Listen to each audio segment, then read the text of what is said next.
Hi, welcome to Thinking in Abstract. I'm your host, Katelynn. In this first episode, I will be joined by my guest, Jacob Sarver, and we'll be discussing the piece Houses of Stock by Georges Braque. Before we get started with the episode, I'm going to briefly describe what the piece looks like for those who can't immediately see the piece as they're listening. The piece is filled with what appear to be houses, and each of these houses are surrounded by trees and greenery. These houses are very broken down into their basic shapes: cubes, triangles, pyramids. Each house seems to be viewed from a different angle. The houses are largely in colors of yellow, muted yellows, browns. The greenery, very green as it surrounds the houses. They vary in shades of green as the lighting reflects off these different plants. In the forefront of the piece, there seems to be a tree that is in front of the houses. The piece is very minimalistic, broken down to basic forms. So feel free to look at the image as we talk along, and hopefully this brief description will help you understand as we go along. Thank you for listening.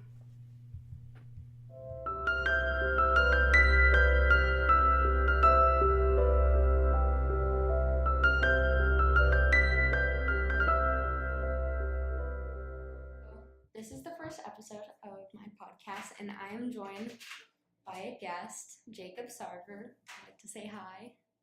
Hi, this is my first time here. I've never recorded a podcast before. Okay, thank you. And we will be discussing a work by Georges Braque, an early Cubist artist. But before we get to that, we're going to talk a little bit about our personal experiences with art. Sarver, would you like to start us off? Would you like to tell us a little bit about, what you know about art, what your experiences are? I don't know much about visual art, especially not still painting type art. I like movies a little bit. I understand the concept of moving art a little bit, but mostly my experience with art is more in the auditory region with music and such. Yeah. I like that a lot. That's the first time I've ever said that, and I've never said that before in my life. Okay, we get. So for those who are listening, we did a first episode, but the audio got messed up. So this is the second time we're recording this episode with a new piece of art. But yes, this is a quick preface. This is the second time we've done this episode. So that way it's a better listening experience for all those who would like to, hear the podcast and understand what we're saying. Okay. But so just to note, after 10 days of thinking about that dumb violin, I kind of like it now. Yeah, so we're going to go back through this real quick, but as from the last episode, we did look at a different Georges Braque piece. It was the violin and the palette, and Sarver has thought about it for the last 10 days because that's how long it took to record this new episode, and he does like it. So it really makes you think about how art can change, your perceptions of art can change through time. So let's do this again. My experience with art personally. So I've taken art classes, and I really just I like art. I've taken art history classes. I'm currently taking a drawing class. I've always really liked art, since elementary school, when we're taking elementary school classes, and what is a line? And then you draw a line on paper. And then I also really like going to museums. I've gone to the MoMA in New York, which was really, really cool. I really enjoyed that. I've been to the Hirshhorn, the Guggenheim. I've been to lots of different museums and art museums, and I've really enjoyed art, and I like, exploring it a little bit. So today, let's talk a little bit about this art piece, about this piece of art. We are going to be talking about Georges Braque's piece, Houses of Stock. It's French, so I don't know if I'm saying this right, but it was painted in 1908. So let's talk a little bit about this piece of art. We can each say a thing or two that we like about the piece, and it can be anything about the piece as long as you just add a little explanation of why you like that. So is there anything you like about this piece, Sarver? It's interesting. Mm-hmm. It's not very clear. When I first looked at it, I had no idea what was going on, even though I knew the title. But looking at it now, it's like one of those illusions where, like, the spinning girl illusion, where every time you blink, she changes directions. Yeah. It's kind of like that. It's kind of like as I'm looking at it, it's fading in and out of whether or not I can tell what I'm looking at. Yeah, which I think is kind of fun because it's like you're looking at something new every time you look at it, and it's just one piece. And that kind of relates to one of the reasons I like it, and the reason it's doing that is perspective, the way it's painted. A major thing with a lot of Cubist art is that it's showing you a lot of different perspectives in one piece.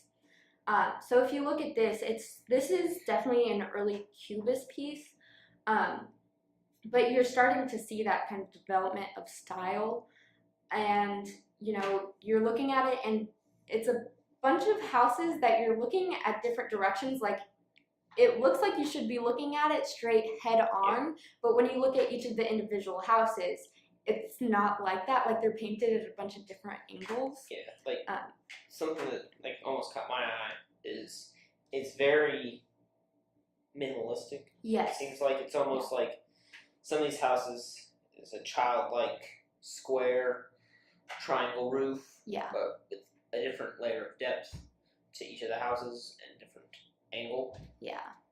Like, it really did break it down to its basic images here, like very basic, shapes. And that's part of the reason that it's called, Cubist art way when it started, was because it is broken down into these small, a lot of square, angular, cube-like images that you're seeing here. And then I like the colors here. Do you like the colors? Yeah, it's a little better than the grays and browns. Yeah. It has a healthy layer of the yellows and the greens contrast enough to know what's a bush, what's a house, what's a tree. Because the piece that we had looked at earlier, Georges Braque, Violin and Palette, that one was definitely a lot more experimental in terms of color. This, I would say, is a lot more straightforward with, more colors that pop a bit more and a bit more natural to the environment. So everything definitely does pop out a lot more than, his later pieces where he's playing a lot more with neutral colors. But I like the colors. They kind of remind me of bananas and bushes and stuff, real natural. For some reason, even though I've never had one, the second I saw it, the house, the way it was shaped, the way it was colored, I thought it looked like an empanada. Actually, yeah, when you say that, I'm looking at it, and it definitely, I see the empanada. That's making me hungry. Art can make you hungry. Disclaimer, I've never ever eaten an empanada before.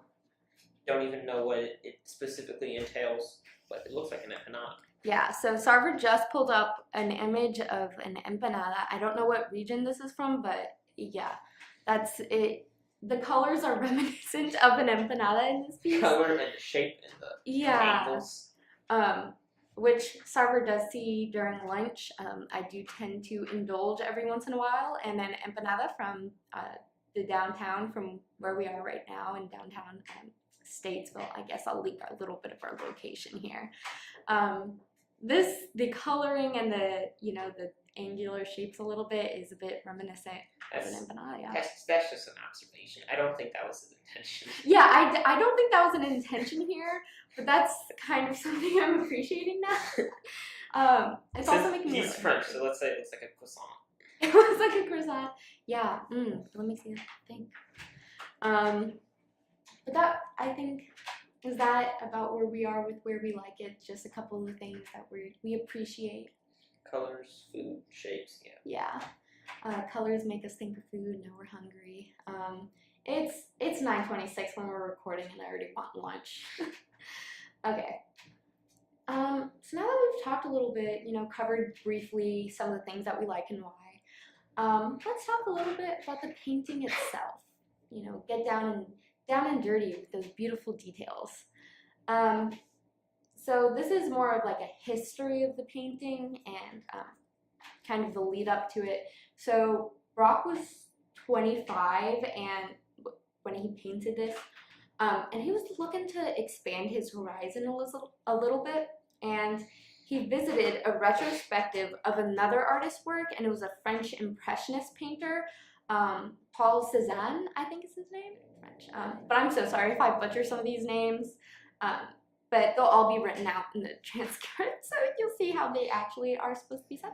Okay, so he went to go see this retrospective of this other artist's work, and Paul, I'm not going to say his last name because I'm so scared of saying it wrong, but Paul here, he's kind of seen as an early Cubist artist in the sense that he's kind of what led to the way for Cubism art, like Cubism, because his art was kind of reminiscent of that style, but without actually intending it, and it wasn't fully Cubist art at any point, but you know, it definitely inspired Braque to get that, to add more experimentation and explore a little bit, and so that really, really impacted the direction of his work, and then he painted this because Paul Cézanne at the House of Leestac, I believe when he did this, this is one of the subjects that Paul had painted, was, you know, this area. So Braque took it on himself. He's like, you know what, I want to see what I can do, what I can explore and take from this same place. And I think that happens a lot in art. You know, you get inspired by other people. And an observation I made last time, which I feel is pretty important, is that even though I may not always like it, I've always had a respect for experimental art. Yeah. Because take an album like the 1969 album Trout Massacre by Captain Beefheart, which was made to be the most wretched sounding, offbeat, off-tune album you've ever heard. But it wasn't, you weren't supposed to understand it.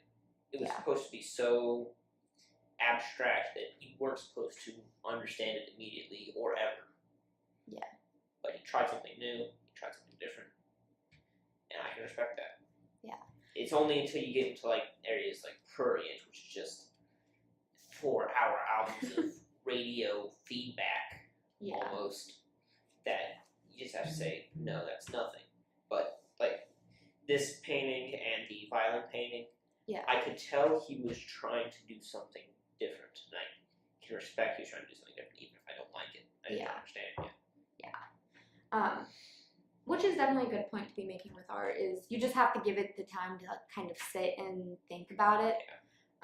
Because I think our first instinct to almost anything is, you know, that outright like fear. You're scared to explore and look into this art.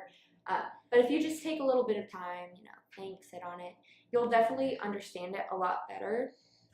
And especially, I think it can even be helpful to, if you go and you look back at an artist's other work and you can see kind of how it led up to that one piece, that can even be helpful, because I think you can see more of a linear growth and how this piece, like this crazy piece of art, even got to be there.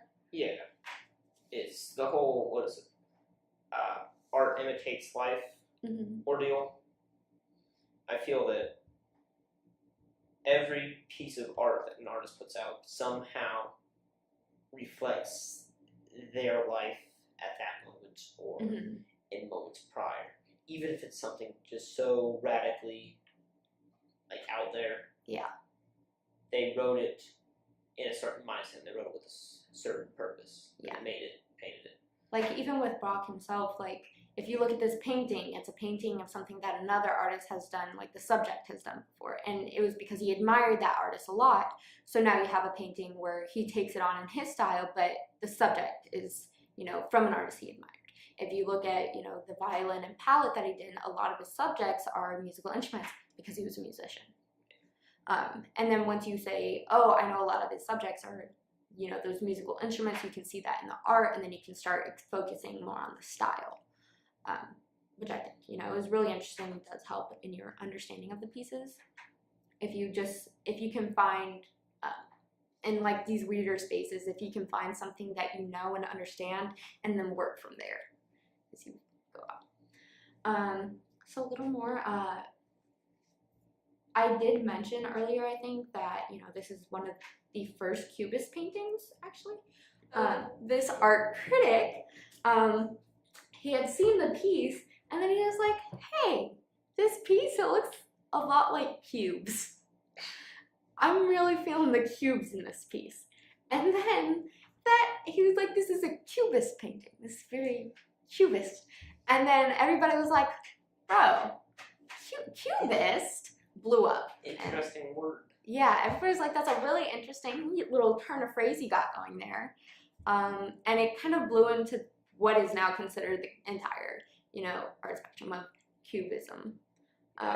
And it was because this guy just looked at it and he was like, hey, this kind of looks like, very cubey. This is cubist. And then, like you mentioned, we're going to talk a little bit about more of Braque's personal life now. Just because, like you mentioned, your personal life will impact your art. So you can't really talk about Braque without talking about Picasso. And I would say that's who most people know for, Cubist art. Would you agree? Is that who you think of? Yeah, because I think you can chalk it up to Picasso made more self-portraits or portraits in general, which in a way is more accessible to the general public, even if it's still abstract. Yeah. Like you can have music that, like, let's say Kanye West or Brockhampton, newer people. They can have their regular music, and then they can create like minor variations or offsets to create a new sound, something that they never done before, maybe no one else has done before, but can still be easily digestible to the public. Yeah. So mixing up current genre with something else I want to do. Spice. And I feel like the same applies here. More people at this time would appreciate like the faces and the portraits because that's what people knew. Yeah. People weren't going to look at this painting and unless they knew the name, they're not going to say that's houses and trees. But if you look at a cubist face, you can say that's a face. Yeah. It's just drawn differently. Yeah, which I definitely think you're on the right track there because Braque himself, like somebody asked him, I think, why don't you think your art is more popular compared to like Picasso? Because even at the time, when they were alive, Picasso was definitely the bigger name out there. Even though they both started at the same time, they were, friends who kind of bounced off each other, and they were both experimenting with that style and pushing themselves forward. At the same time, both created the idea and the concept.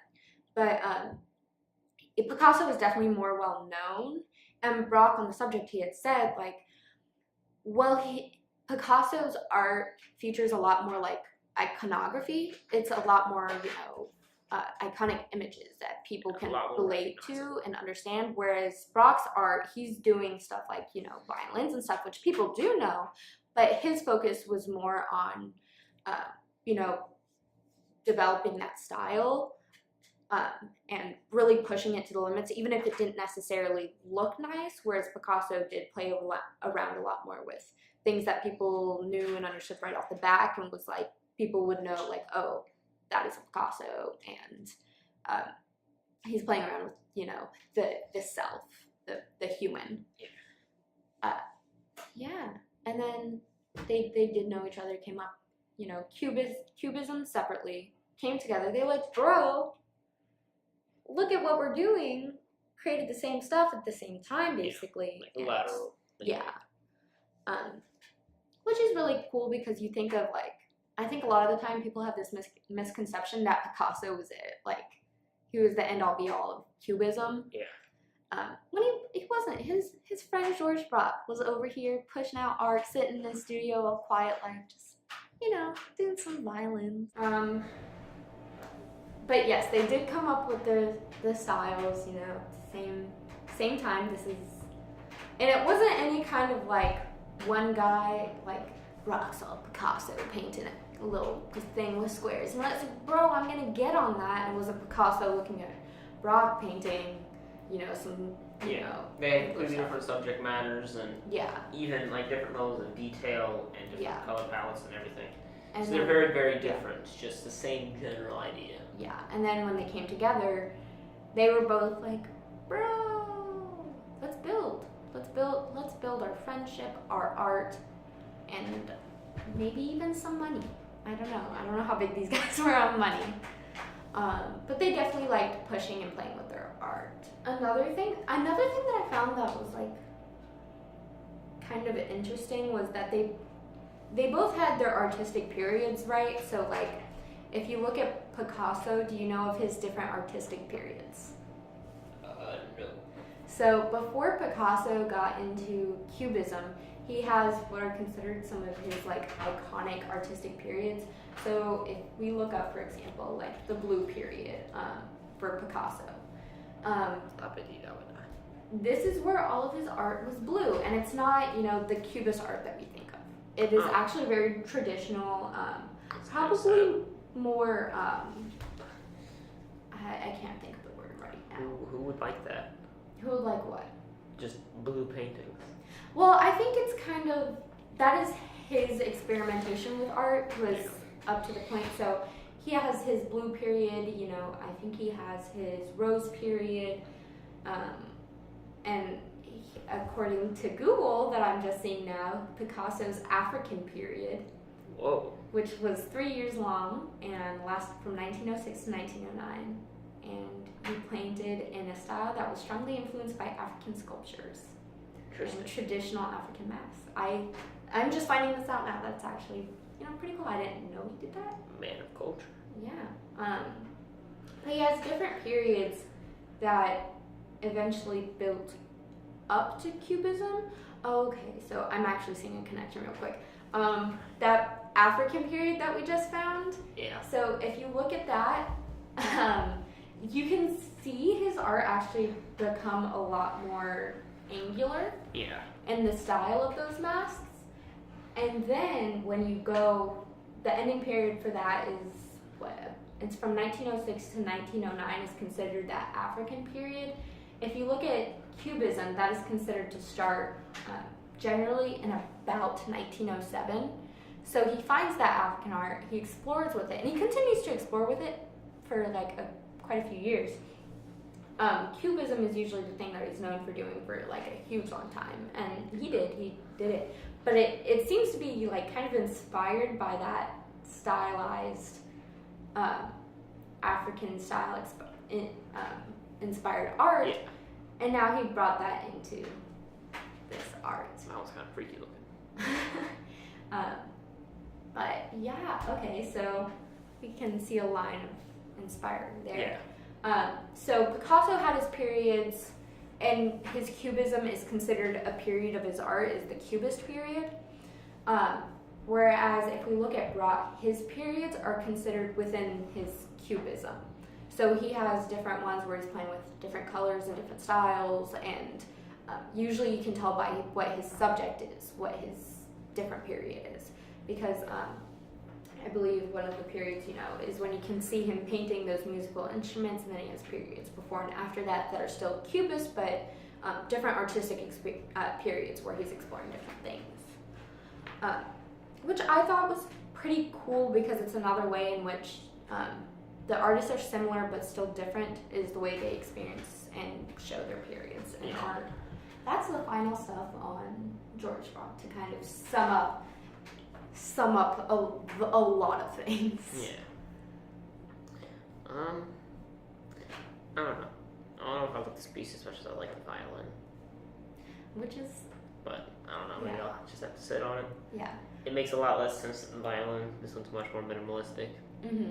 Whereas the other one, it made a little bit more sense. It was a little more connected. Yeah. Which that can be... because you're seeing this piece for the first time today versus you've had like 10 days to sit on the other piece. Because originally when I showed you that other piece, you're like, bro, this is actually kind of super ugly. I do not like it. It looked terrible. And then you've had 10 days, and you know what you started this episode off by saying? What? You liked it. Yeah. You appreciated it. Yeah. Don't go. I can appreciate it. You appreciated it. I like it. Yeah. Which I think is kind of, that's why we're doing this. Yeah. That's why we out here. Yeah. But thank you, Sarver, for joining me on this artistic exploration on Georges Braque and Cubism. Okay. This is I don't know how to end this. I guess I'm just gonna bye. The end.